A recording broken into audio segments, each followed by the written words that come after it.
ஒரு வகையில் நீங்க உங்களை ஒரு படி மேலதான் நீங்க நினைப்பீங்க. எப்பவுமே உங்களை சார்ந்து இருக்கிறவர்களை பார்க்கும்போது நீங்க ஒரு படி மேலதான் நினைப்பீங்க. ஆனா இயேசு கிறிஸ்து அப்படி இல்லை. தன்னை சார்ந்து இருக்கிறவங்க கிட்ட ஒரு படி கீழே தன்னை பார்க்கிறார். அதனால்தான் அடுத்த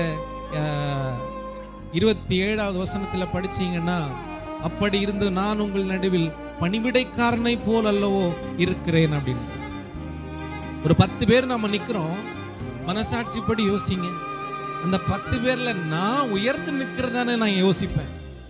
இயேசு கிறிஸ்து அந்த கடைசி நேரத்திலும் பாருங்க, பாதங்களை கழுவி இவ்வளவு மேன்மை பாருங்க, தாழ்மையின் ரூபமாய் தன்னை வெளிப்படுத்துகிறார். அல்லேலூயா. பணிவிடைக்காரனை போல, ஒரு பணிவிடைக்காரனை போல. ஒரு தலைவனுக்கு இருக்க வேண்டிய மிக முக்கியமான சிந்தனை, நீங்க இருக்கிற இடத்துல உங்க சிந்தனை அளவுல கூட நீங்க பெரிய ஆளுன்னு நினைச்சிடக்கூடாது. 10 பேர் நிக்கிற இடத்துல நம்முடைய அளவு எப்படி இருக்கிறது? அங்கே இந்த சீசருடைய எண்ணம் தான் மேலோங்கி நிக்கு. நான் தான் பெரியவன், நான் தான் பெரியவன். ஆனா அவர்களை உண்டாக்கின இயேசு கிறிஸ்துனுடைய எண்ணம் எப்படி தருமா இருந்துச்சு? நான் பணிவிடைக்காரன்.